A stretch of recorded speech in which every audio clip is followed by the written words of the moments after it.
What is going on? What is going on? What is going on? It is your boy Flozy back with another video. Today we'll be talking about one of my favorite webtoons, Pause. Now I got out of high school, but Sweet Home. Yes, if you came from my IG, you know I'll talk about this quite a bit in the past couple of days.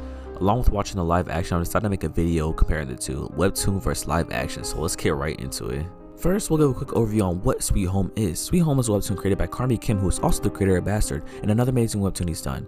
Now, Sweet Home is a story about humans and their desires. Everyone in life has a desire, whether it be big or small, and those desires have begun to manifest within humans, making them live in a false world with that sole desire while they roam the world as a monster. Now, Hyun, the MC, struggles with his inner desire to remain human while protecting the people he cares for, and we follow him down this path, watching him grow and become the person he once was again. Okay, now that that's out the way, there will be spoilers. Once again, there will be spoilers. And with that said, let's dive right in. And the way I'll be doing this is I'll be comparing the webtoon with the live action on these categories: story, characters, and with all that said, we'll start with story. The story is pretty much true to the webtoon until episode 4.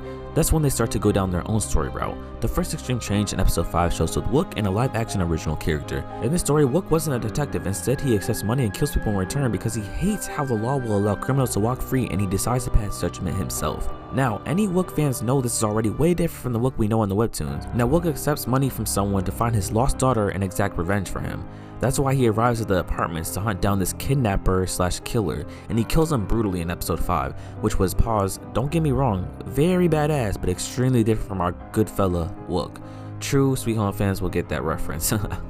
Now, episode 6, they encounter two main monsters from the webtoon, being the speed monster and the spider, but the interactions were very different. In the live action storyline, they go down to save Hyun after he was caught by the spider, and that's when they encounter speed monster, which was actually killed by Hyun one-on-one in the webtoon, but was killed by Mr. On in the live action by a flamethrower while they were escaping. Now, around this time in the webtoon, after they successfully brought Dusik down to the first floor, he had fixed the elevator pretty much right away, but in the live action they went down another course, which was what I initially explained. Now, episode 7 is pretty much the aftermath of a monster attack and dialogue that leads into the crew attempting to leave for the convenience store and hospital for Jisoo's surgery. Yes, in the live action, Jisoo has some maternal issues that were not present in the webtoon and forces Hyuk to perform surgery on her so she won't die. This attempted escape carries into episode 8 and is a fail just like in the webtoon, except for some changes. 1. Mr. On does not die here like how he does in the webtoon. Instead, he is saved by the live action original female character. But that, of course, is another change because originally the one to save the crew is the criminals, but instead they don't appear here. Now, also in episode 8 was one of my favorite characters' death, which was Jay.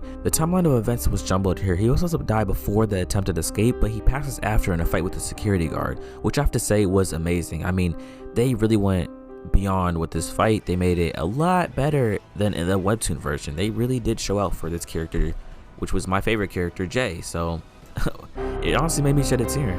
And wait, how could I actually forget one of my favorite fights in the damn live action and my favorite character's death? They did it justice by playing Imagine Dragon Warriors. I mean,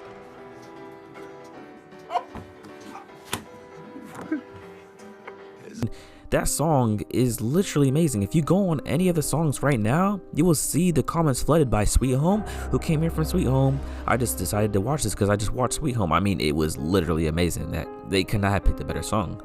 I don't know why, but it went perfect with it. If you hear that, oh man, it will get you hype. Now, going to episode 9 is when the criminals raid their base and there's almost zero negotiation like there was attempted in the webtoon, along with the half monster, half human like Hyun playing a completely different role, killing his boss, which the boss killed him after monsterizing in the webtoon, and he was completely ruthless in killing people like Yuri and Wook and Byung-il, I don't know how to say his name, which they all survive in the webtoon, and toying with Hyun to force him into speeding up his monsterization and kill him out of anger.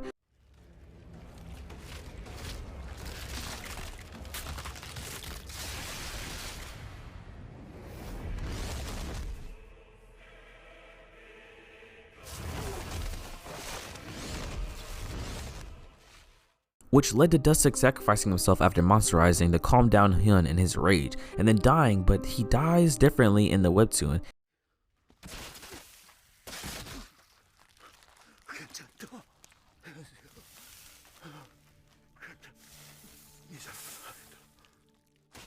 Finally, episode 10, the final episode of this live action. Instead of creating their own new base after Hook and Hyun sacrifice himself for them to live, they find a tunnel which then leads them to surface, and they end up in the hands of the military with way less people than in the webtoon.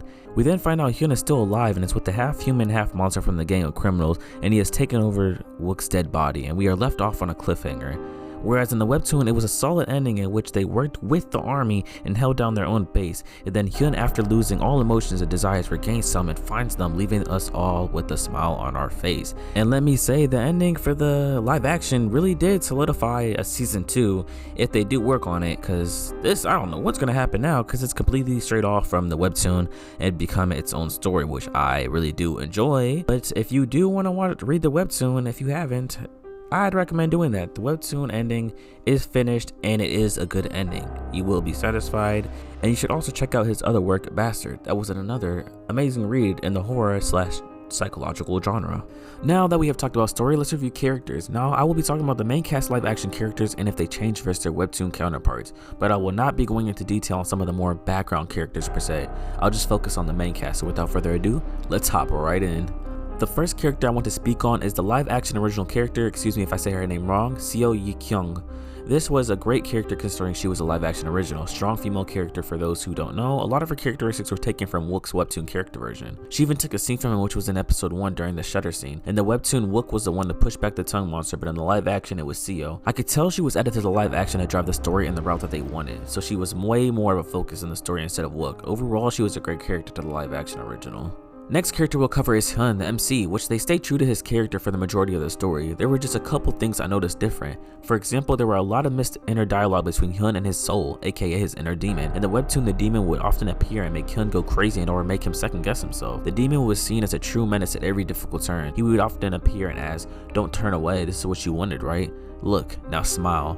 Also, the little funny smirks and dialogue from Hyun wasn't shown as much as in the webtoon. Now, the last big thing was relationship wise. In the webtoon, it was clear that Jisoo and Hyun were endgame couples, but in live action, Jisoo gave off the vibe of a close friend versus love interest, and Yun seemed more like the love interest for Hyun in the live action instead. Which, to be completely honest with, I had no problem with at all actually, because Yun's character in the live action was it was good.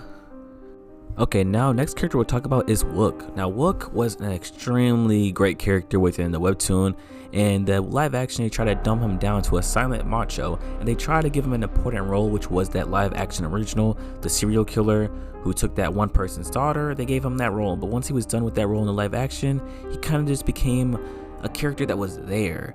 But in the webtoon, his presence was a lot more, and he was obviously a very well written character within the webtoon who had a lot more shine. And the parts you see from the live action firefighter, a lot of her traits were taken straight from the webtoon version of Wook. So if you enjoyed her character, you would have enjoyed Wook's character even that much more, because his moments obviously were great within the webtoon, and he was a key part of the webtoon from chapter 1 all the way until the end. Now on to Hyuk. Now Hyuk stayed true to his character pretty much throughout the whole live action versus his webtoon character, but there was a slight difference that was very noticeable to people who actually did read the webtoon, which was his sense of humor and what he liked to do. Now what he liked to do was game. He is a very big nerd just like Hyun, and he would often show this in his dialogue. He would speak in gaming terms and other people would not know what the hell he is talking about. He also had a sense of humor despite him being serious majority of the series, but besides that, he did stay true to who his character was, which was being a leader.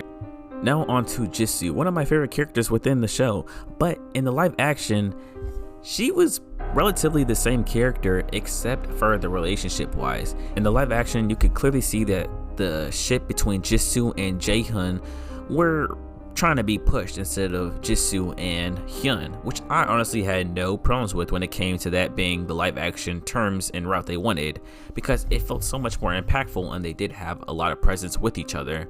But besides the relationship, she stayed true to her character relatively throughout the whole way through. Now she did have that internal issue that was not present within the webtoon, but besides that, she was good webtoon and live action.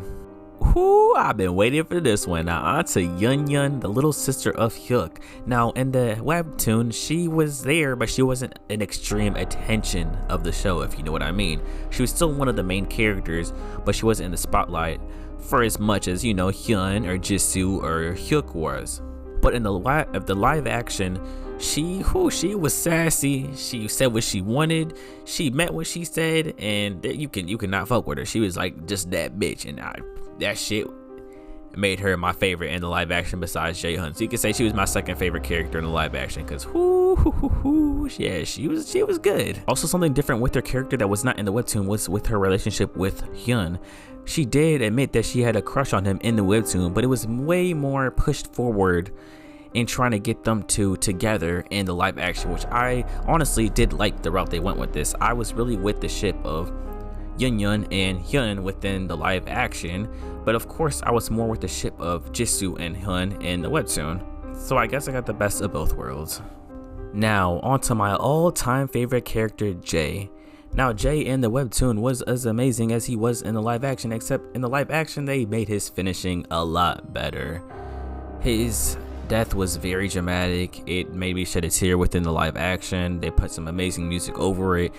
And one of the best things about this is, in the webtoon, it was shown he did like Jisoo. And the last thing he saw before dying was her face, but he was never able to express his feelings to her. But in the live action, they gave us that.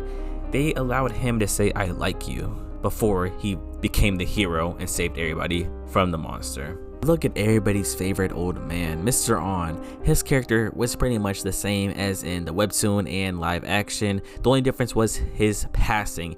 In the webtoon, he died saving Hyun from the muscle monster, but in the live action, he was saved by the female firefighter and died peacefully in his sleep. So for any fans of Mr. On, he had a pretty nice passing in the live action. But besides that, there's not much to talk to. He played an amazing role within the live action and was very caring. He even got to go out in such a peaceful way in his sleep.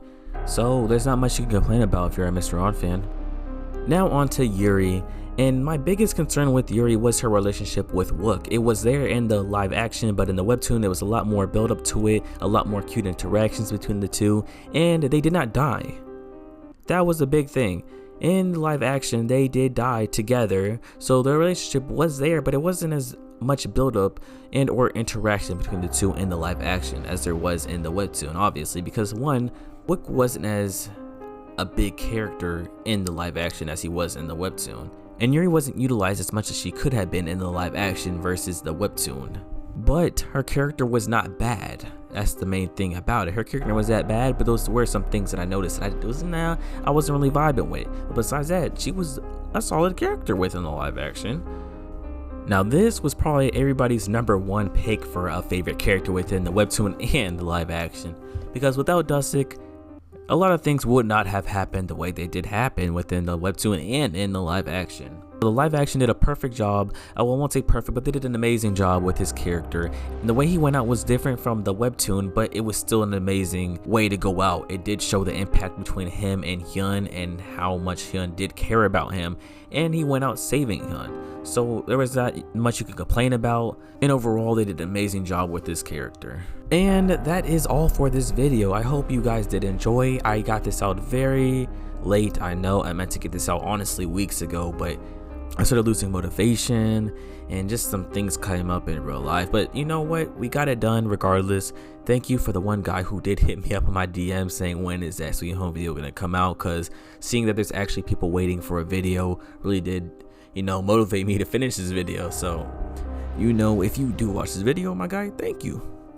And with that said, I will catch all of you guys next time. Make sure y'all sub, like, comment, do what you gotta do, helps your boy out, and I will catch you guys next time.